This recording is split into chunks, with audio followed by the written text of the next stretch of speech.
Okay. I think we're back on again. What were you saying, Alicia? Should I start again? Do you mind starting again, or should I just continue? What do you want to do, Debbie?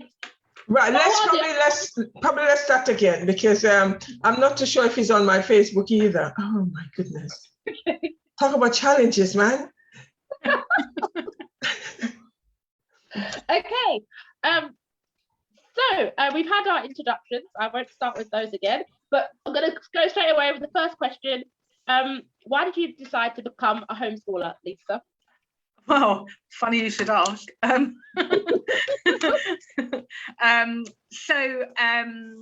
I said before, if you did see it before, my daughter was right at the end of year 4, and she came out to the car with her report. And when I looked over it, I realised that she really had made, from the school's point of view, that she'd really made very little progress academically. Not saying she hadn't made progress as a human being, in the year. And that, coupled with the fact that every single afternoon when I picked her up and I said, "How was your day?" she said she'd been bored for 7 hours. She said she was bored, and I just thought, why am I sending my child to school to be bored for 7 hours a day? And she's not even getting particularly any benefits out of it academically, as far as I could see. I mean, I will say that was a particularly, every teacher's different. Obviously, in primary school, you have a different teacher every year. That was not a good year. It was not, I was not the only parent to be disgruntled about that teacher and her lack of interest in inspiring the children. However, the combination of that and my daughter being bored every day, I just thought surely there must be something better. So I started to search around for a better way to do things, and found that there was a thriving community of home educators in the UK, all under the radar, doing their thing. Okay. Thank you for that. And I've also learned that you've set up your own home education website. What do you think that they were missing or lacking? Why did you decide to set up the website? Because you say there was already a thriving home education, group of people. Community, yeah.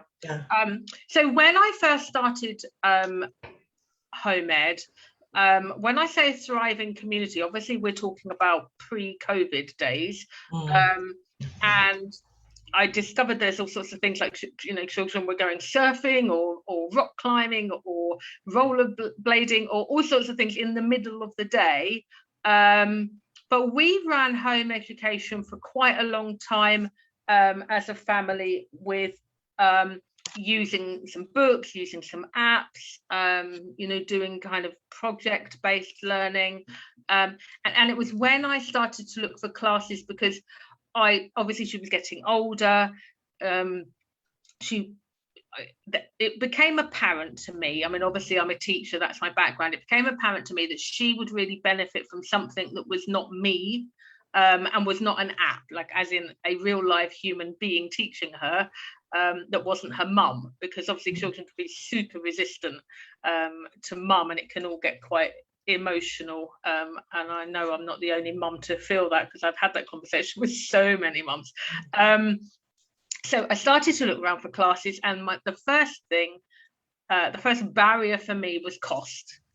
And I just thought, surely there must be a way of providing, I can't be the only parent to need it, and it shouldn't cost, £10, even £7, even £5 an hour. If you add that up, and you want to do the whole curriculum, or you want to pick and choose, do some of the curriculum, it got pricey. It was definitely something that I couldn't afford, so I just started to think there must be a better way of doing it. And obviously I had a background of teaching online. I used to teach English as a second language online, so I knew how to do it. And I knew that it didn't have to be sterile and dull, and I knew that it could be super creative. So it was kind of transferring what I knew in a different field and applying it to home education. Okay, thank you. Moving on, what do you feel that traditional school lacks, Lisa?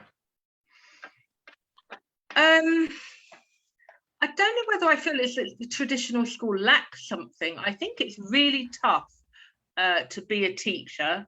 You know, you'll note that I don't teach in a school anymore. There's a reason for that.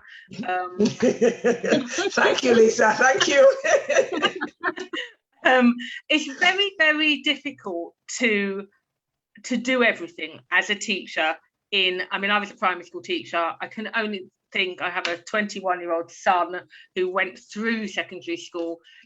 I can only think that it must be even harder to take care of children pastorally, to really get to know them. I know when I used to phone up and have conversations, and I just thought, this person doesn't even know my son. You know, they don't know him. And really, how could they if they're spending 20 minutes a day maximum with him, you know, in that first 20 minutes tutor time? So I think it's a really difficult job. And I think that some children do thrive in school. And that's fine. You know, I'm not trying to advocate that everyone pulls their children out of school en masse. I don't think that's not appropriate. I just think that sometimes,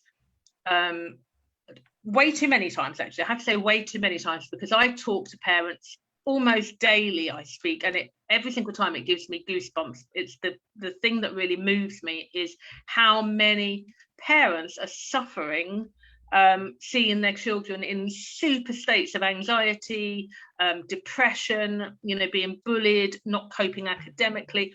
And sometimes the school's response is, I would say, is really quite inappropriate. You know, like I spoke to somebody not that long ago who was saying that her daughter was quite a high flyer, but had extreme anxiety. And the school's response was, but because she's making progress academically, she must be okay. You know, and so I think it's very difficult. I think primary schools find it easier to look after children's mental and emotional well-being and see the whole picture, because we spend longer with the children. But even so, I still have way too many, you know, parents of 6-year-olds with extreme school-related anxiety. So it's a tough job. I think, you know, for as many children who are suffering with anxiety, I know when I used to run after school clubs in a school, and so many of the teachers, you know, were suffering with anxiety and you know, it's just, I'm not sure whether I don't know, you know, it's not my job to you know, to pull the education system apart. I just think it's difficult, and the main thing is, if it's you and it's your child, you only really get one shot at bringing them up. And to send your child to school every day when they're being bullied, or when you know, anxiety is a thing, or just like my daughter who was just not thriving. You know, I just think there doesn't have to be one way, does there? And if you know, square pegs don't fit in round holes, so you have to find a way that works for your child. So would you say, in terms of homeschooling, that parents need to know the children before they decide to do homeschooling? They really do need to know the children or the child. I think you do know your children, don't you? And I think if unless your child is somebody who actually, you know, my daughter is like this, and I found out a lot of stuff after I pulled her out of school, which confirmed for me that it was the right decision. But most children do. You know, it's quite easy to know them. I think it's about gut instinct as well, isn't it? That if you know that your child is skipping through the school gate and can't wait to meet up with their friends, and, you know, is doing okay academically and nothing negative is happening, you know, fair enough. But unfortunately, that's not the case. And I think, like I said, if you look at a school report and you just think, you know, what have they actually achieved in the last year? You have to question whether there's any point sending them. And I know lots of people are so scared, and I was so scared before I did it, you know, like, but what's it going to be like? Can I really do this? And am I going to be, you know, is this going to be detrimental to my child? There's all sorts of thoughts that go through your head, and it's like anything, isn't it? Before you face the fear, it's scary.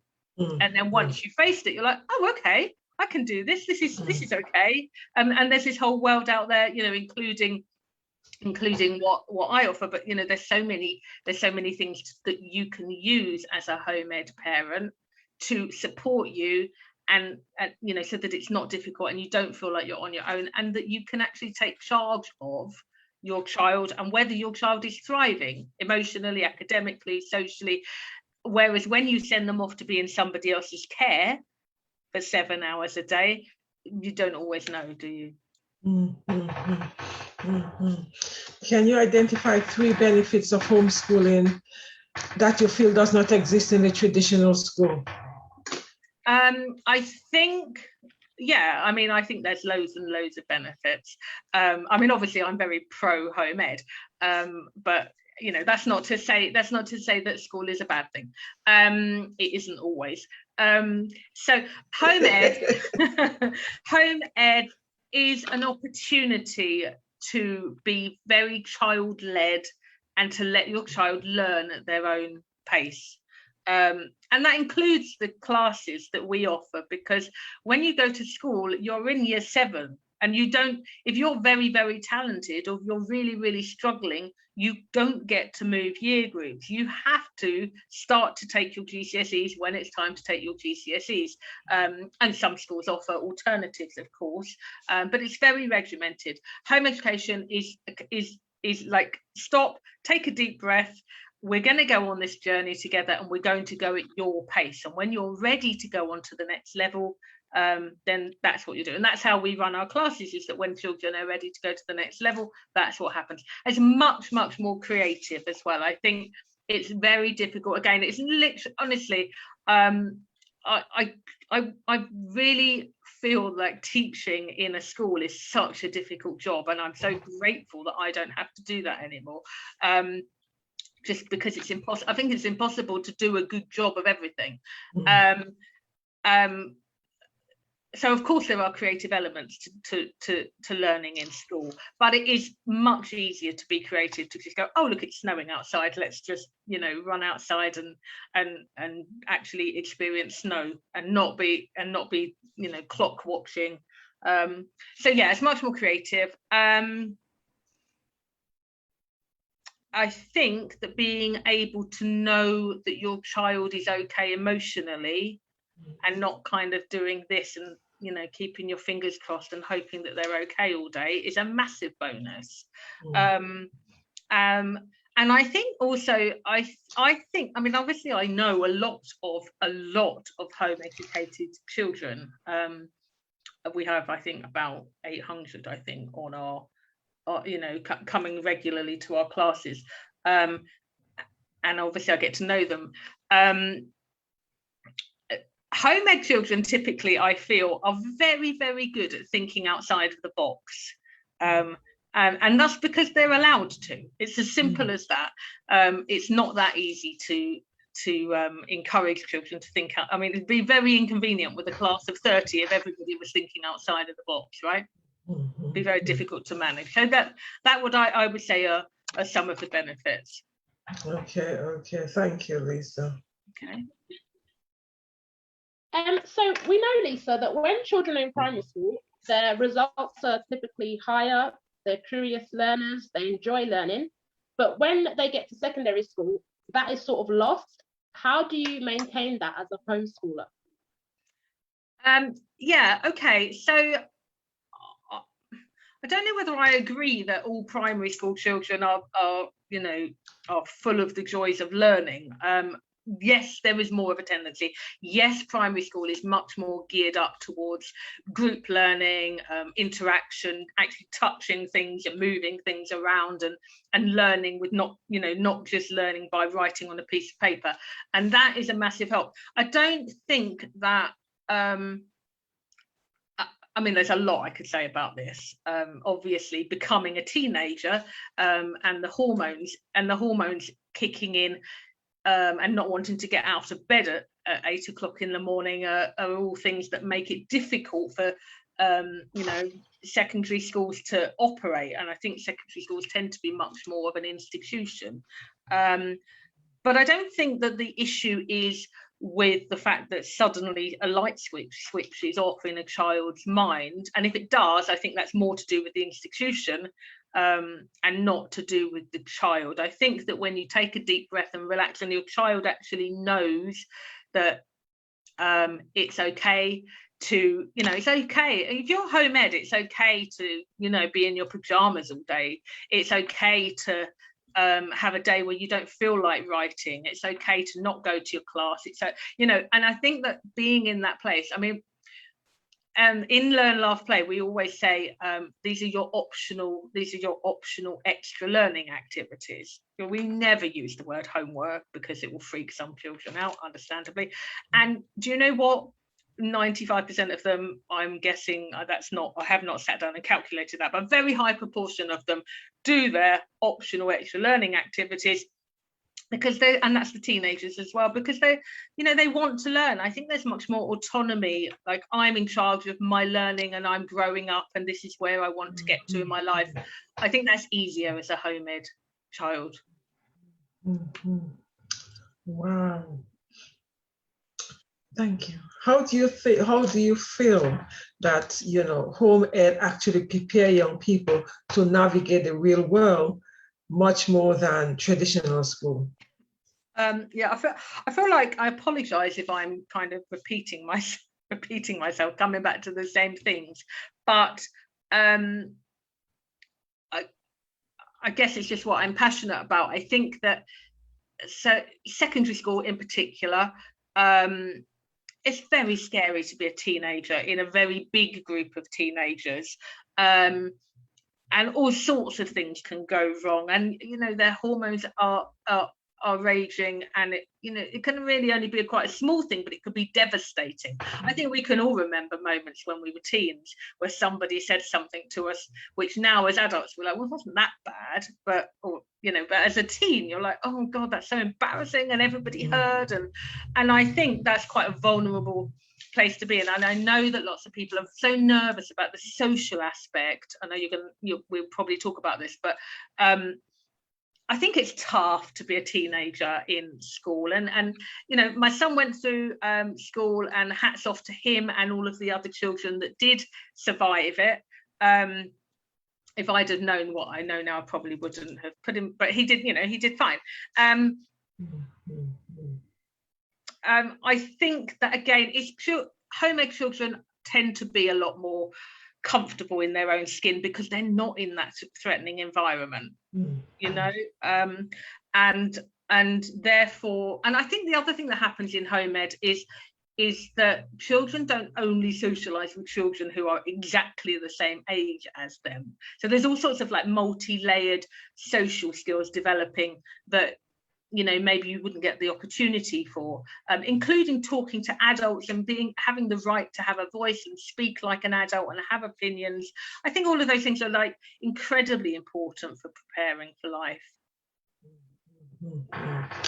Thank you. So would you say that homeschooling actually deal with a child's emotional well-being far more than the traditional? Alicia is nodding her head away. Far more than the traditional school does.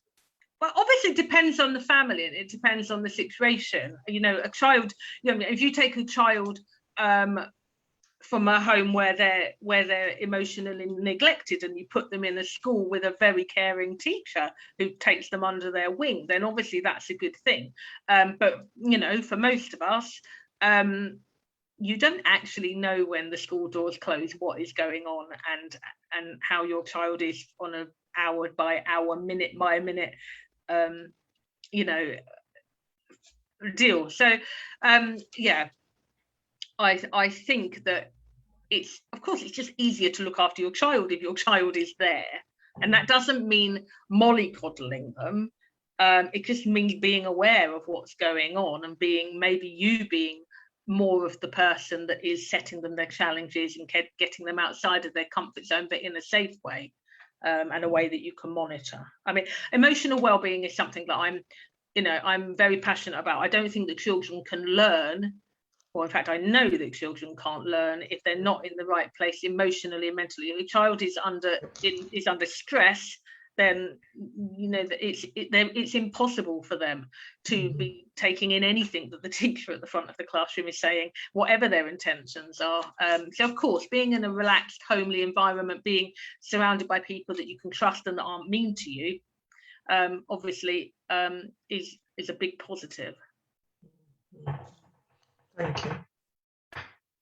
And we've touched on this slightly, but just to go into more detail, if you don't mind, Lisa. No. In what ways do you feel that home education affects children's ability and children and young people's ability to socialize or form attachments with their peers and form lasting relationships? Yeah, okay. I think, yeah, I said this is something that is the biggest fear, I think, of people who are on the, oh, could I possibly home ed my child? It's so scary. And I remember, you know, I totally get it. I totally remember it. My feeling now is that my choice is for my child to have 2 or 3 close friends, as a home edder, and to know other people, but you know, 2 or 3 close friends, but for me to know that you know, that nothing kind of negative, you know, there's no kind of negative things. I know some people go, oh, but negative experiences are character building and all of that, but you know, I personally think that children have the right to grow up being, you know, nourished emotionally. Or my child could go to school and be in a class of 30 in a year group of 120 or 150, and still only have 2 or 3 close friends. You know, it's like the whole Facebook friends thing, isn't it? How many close friends does somebody really have? And obviously, I mean, the advantage of school is that you can go in and you can fish for friends. You've got a whole pool of 30 people in your class, and then the other ones in the other classes. So of course there's more choice for making friendships. So maybe there's more effort required from home ed parents at the beginning. But I don't think there's any benefit from all of those peripheral people that may be lovely but may be mean, and it might come and go, and all of that drama that goes on in I might be thinking more specifically about girls here because I'm thinking about my daughter. But yeah, I don't see there's a real benefit from that. And so in answer to your question about socializing as a home ed, what I would really advise people to do is get on your most local Facebook home ed group, and depending on your child, some children love the whole home ed, run around a church hall, loads of different children, different ages, group. Some children are happy in that. A lot of children are not, because for the same reason that they wouldn't, you know, they're not thriving in school. So you can either go and join those groups or join activities like the archery and, you know, whatever's going on. Or you can do what I did, because my daughter, you know, finds it difficult to be in big groups. So I just kind of placed adverts on the home ed groups, you know, saying this is, you know, my daughter is into this and this, Harry Potter at the time and Minecraft it was, and you know, she'd love to meet some friends. And then I had to put the time in to go have coffee with these people, and while the you know, children played, and then if they got on, then that became a friendship, and if they didn't, then we didn't see them again. I think, you know, I think you have to manage it more than just when you drop your child off at a school gate and then you leave them to it. Of course, you're going to have to put in a bit more effort, but once you have, you know, they're still going to have 2 or 3 great friends. That's the goal. That's all we really need for them to have, I think. Interesting. Okay, thank you. What's the challenges and triumph of home education? I think it's very daunting for parents until they've done it. I think time management, you know, most mums work, most parents work. So managing your time, how are you going to separate, this is when I'm going to be a home education mum, and this is when I'm going to be working. I think it's important to nail that, and to know which you know, just to know where you are, because otherwise I think it's overwhelming, and an overwhelmed parent is not necessarily great company for the child. So I think that's a challenge, but it's not an insurmountable challenge. It's just something you have to get your head around and know how it's going to work for you as a family. And I think lots of home ed families don't know actually that you can use a childminder in the middle of the day if you want to. So if you need to go to work in the middle of the day, you don't have to home educate from 9 o'clock till 3 o'clock. You can home educate, you know, you can home educate on a Saturday afternoon. You can, you know, home education, you know, sometimes it's, you know, taking a train trip or going out somewhere, and, you know, I mean, yes, going to the museum, going to the art gallery, but even just being out in nature, you know, and just, you know, there's opportunities to learn all the time. It isn't school at home. So that's, I think being kind to yourself is important, and not trying to be super mom, and, you know, accepting your limitations is good, and just finding ways. I mean, that's kind of what Learn, Laugh, Play is.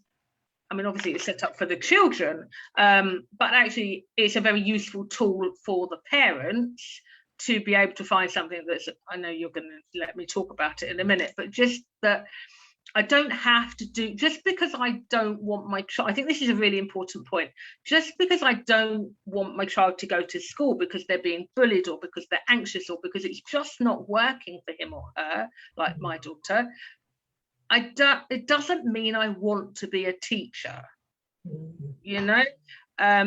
So I think finding ways of making it work so that you can do some of the learning, but you don't have to do all of it. And we have a lot of parents, I think maths anxiety is a real thing. It's a real thing for children, and it's a real thing for adults. And we have a lot of parents who actually sit in on the maths class and learn alongside their child. I think that's fantastic, you know, because they're modeling something really important, aren't they? Beyond the maths, they're modeling, I'm scared of this, but I'm going to give it a go. So, you know, I think that there's some of the challenges. I think it's scary, and I think that you kind of have to jump if your instinct is telling you to, and everything else will fall into place.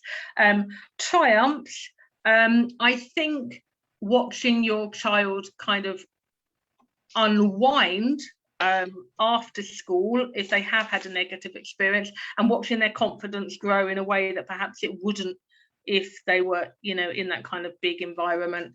I think that's a beautiful thing, definitely. I think being part of that slightly alternative community of we're people that have been brave enough to take this step. I think there's something quite, I feel like the home ed community is super supportive and kind to each other, and that's a lovely thing.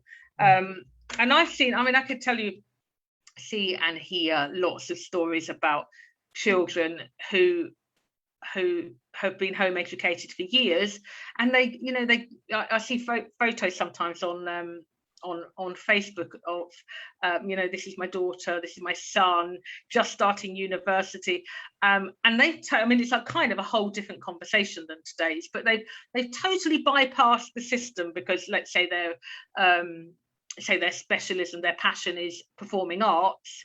They've maybe got one GCSE or not even one GCSE, and because they've got this incredible portfolio that they've had years to produce, they bypass the system, and the universities are like, yes, please, we want you to come and study with us. So I think, I think letting your children follow their dreams and become who they're meant to be is an incredible thing, to be honest. But it's dangerous because I think once you start down that route, it's very hard to go back. You know. Thank you. So, finishing up, what are 3 tips that you would give to someone, Lisa, that is considering homeschooling? That's the first part. Okay. So don't feel like you have to be a teacher.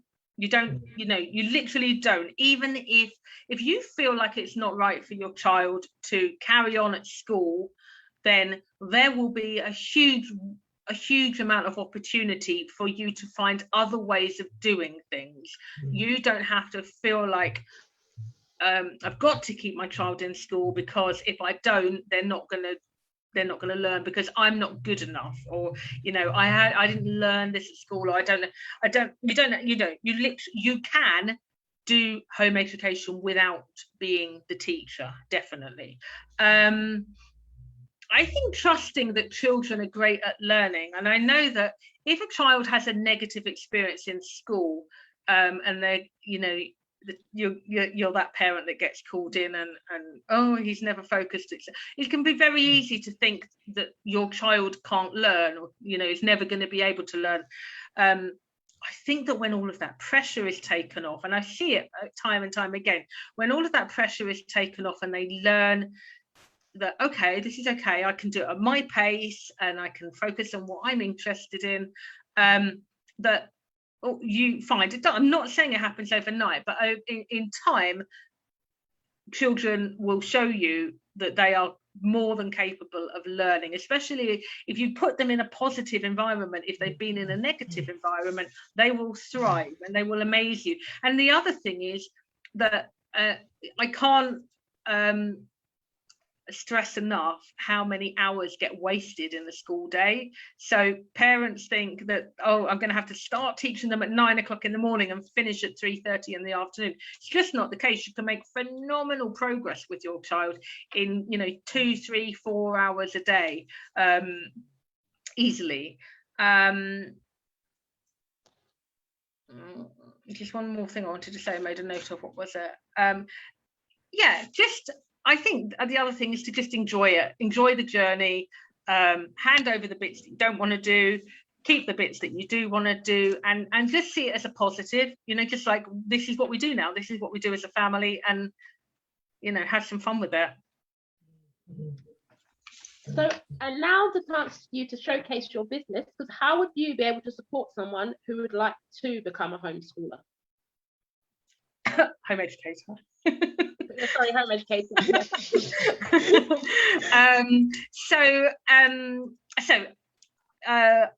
I run a company called Learn, Laugh, Play, and as I said at the beginning, I set it up because I really saw the need for something affordable, that parents could tap into. And I mean, I've learned so much by doing Learn, Laugh, Play about what it actually is. I wanted it to be affordable and I wanted it to be interactive learning, but I've also learned that the children really thrive from being in that group with each other, and I mean, I'm very, very selective about the teachers that I take on, and sometimes I need to kind of unschool the teacher slightly, because teachers can be quite, they're very we're kind of trained to be quite results orientated, so it's like, take a deep breath. If they don't want to participate, that's okay. Let's go at the children's pace. So what Learn, Laugh, Play offers obviously to children is that great, what I'm learning, we do follow the national curriculum pretty much. We're just not slaves to the national curriculum. So there's lots of freedom, there's so much creativity in the classes. I mean, obviously something that I encourage, but I love seeing that, the lessons that the teachers have put together, and all of the different activities. And honestly, I find it mind-blowing how much happens through Zoom, how much interaction on the screen, the children writing on the screen, volunteering, doing role plays, making stuff, stuff that they're super proud of, like stuff that you wouldn't be able to make at school, so our history group have just done the Romans. They made so many different things every single week. They milling oats to make, and then they were making Roman cookies, and they made oil lamps and lit them by soaking some kind of material, don't know what it was actually, in oil and putting it into their clay oil lamp. And just everything's got this kind of like wow factor, which is just not possible to do that in a classroom situation with 30 children and all of their different needs. And and you know, time restraints and the pressure to get results. So yeah, hopefully, I mean, that's what the children, that's what you can expect for your child. And as a new home educating parent, I think what you can expect is to honestly, and I don't say it from my own mind, I say it because people say it to me often, which is, oh, thank goodness, and oh, it's such a relief. It's such a relief, because you should be able to take your child out of school without feeling like you've suddenly got this brand new career as a teacher, and you've got to do everything on your own. You don't, and that's what Learn, Laugh, Play is all about, making it affordable and you know, really having an impact on the children's lives and building a community of learners. And how can people connect with you, Lisa? Okay, so the website is www.learnlaughplay.co.uk. That's Learn, Laugh, Play. Email address hello@learnlaughplay.co.uk, or you can just go onto the website. Best thing to do is to go onto the website because that allows you to browse the courses. There's approximately 65 courses now. Some of them are, you know, maths, book clubs, creative writing, history of the geography, lots of different science clubs. But also we have loads of other things like crafting, and we're just starting a Harry Potter club, saving the planet, lots of things that you wouldn't find at school, lots of, you know, sort of passion and interest based stuff to get children excited and loving learning. So if you go onto the website, you can browse all those courses, which I think people like to do. So they tell me they have a lovely time. It's almost like going into a pick and mix of classes, you know, and they can go in and choose, children can choose which ones they'd like to do and take that ownership. And then obviously if you want to get in contact with me, then you can just go through, like any website, just go through the contact us page. Thank you, Oh, Lisa. Debbie, we can't hear you. No. So do you have, you know, you say you've got, so all your teachers are qualified educators? Yeah, so they're all qualified teachers, primary or secondary. Apart from, we have a couple who are what I would call professional practitioners. For example, we have some therapeutic play sessions which are run, but it's not play therapy, because play therapy is one-on-one and hands-on, but it's therapeutic play. They're run by a qualified play therapist, because obviously she's going to do a better job of it than a teacher, because that's her field.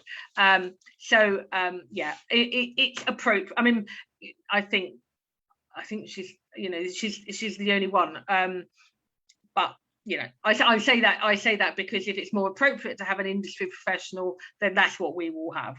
But it has to be a balance, because obviously somebody needs to know how to teach and how to connect with children. But all of our other teachers, yeah, are the ones that teach secondary are secondary trained, and the ones that teach primary are primary trained. And I obviously reference check them, and they've all got an enhanced DBS. Okay, so one question just came to mind. So a parent who wants to home educate their child, right, doesn't necessarily have to do anything at all? Theoretically, no. And we have people sign up and just come for one class, and we have people that sign up and do 20 classes. It's totally flexible.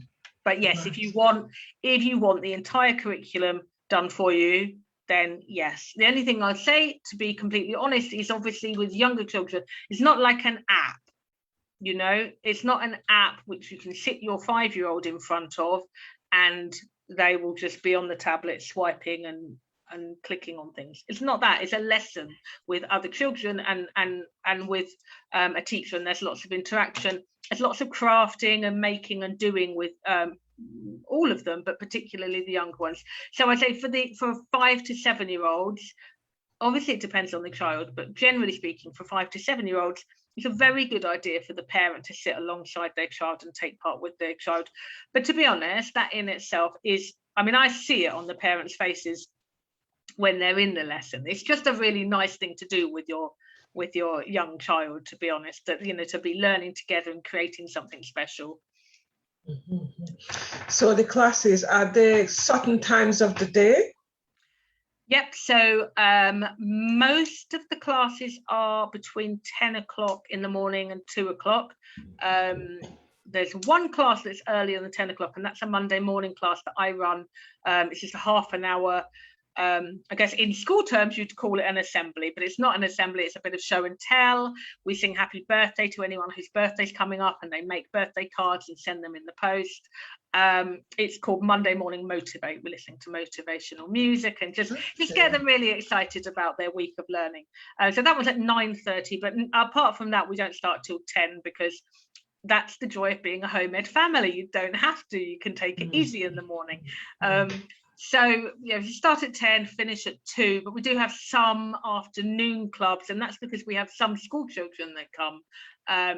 So, and actually we have quite a few people who come, like if they're thinking about doing home education, then they'll start to do a few of the afternoon classes, and then they'll go, oh, okay, yeah, now I can see that this is viable, my child's loving it and learning.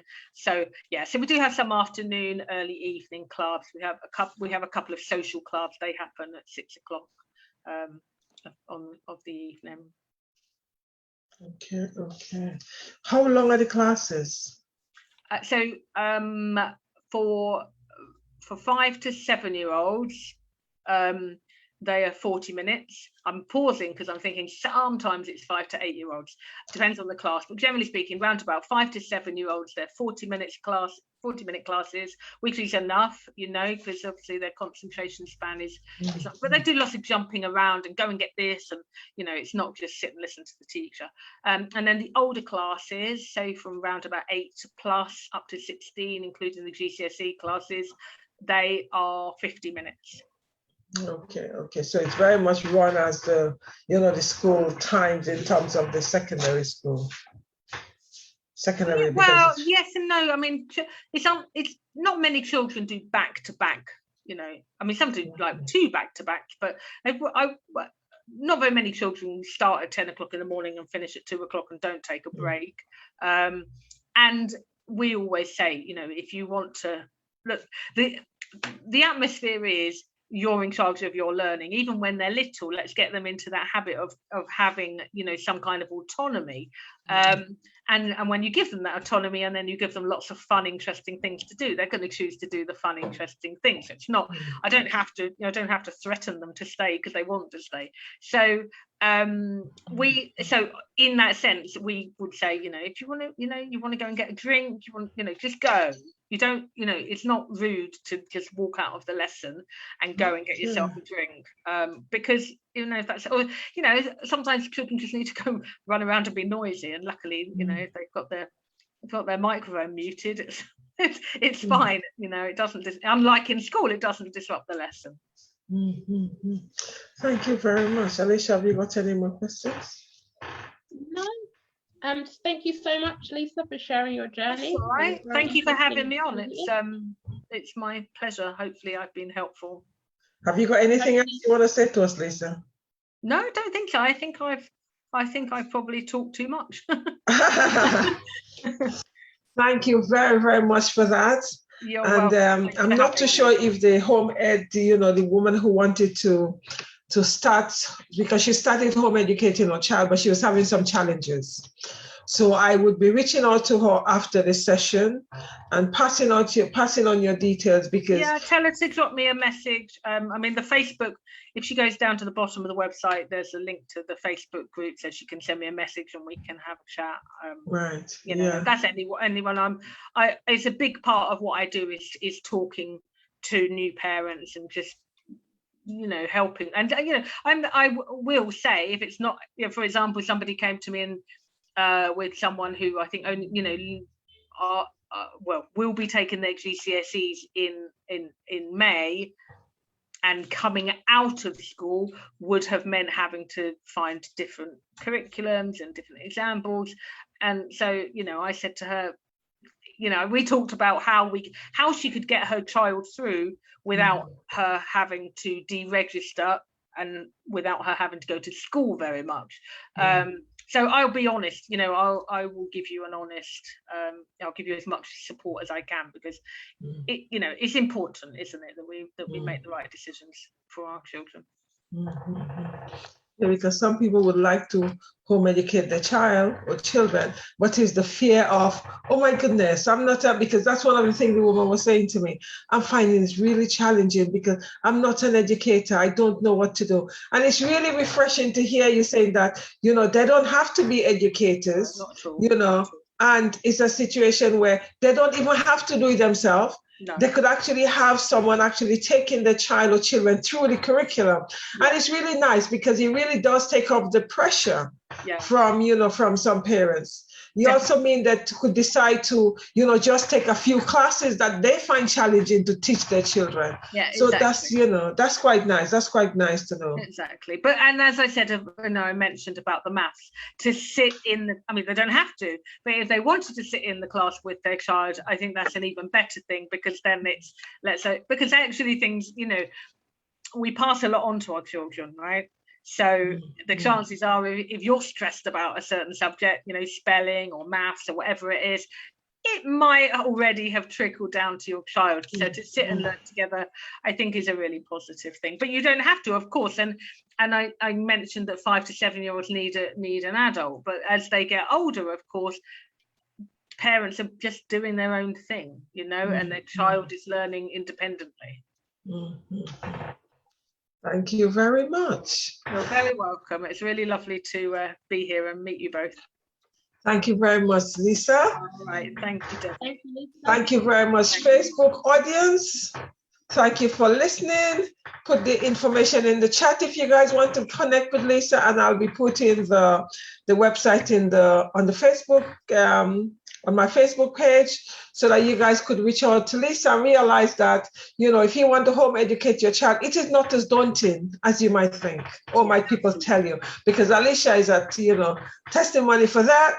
She's been home educating her child, so she actually always say how fun it is to home educate your child, because as Lisa say, you have full autonomy as to how and when you do the schooling. It is not regimental. Absolutely. You know, so that's fantastic to know. Thank you very much, people. Stay blessed, take care, and I'll see you guys sometime next week.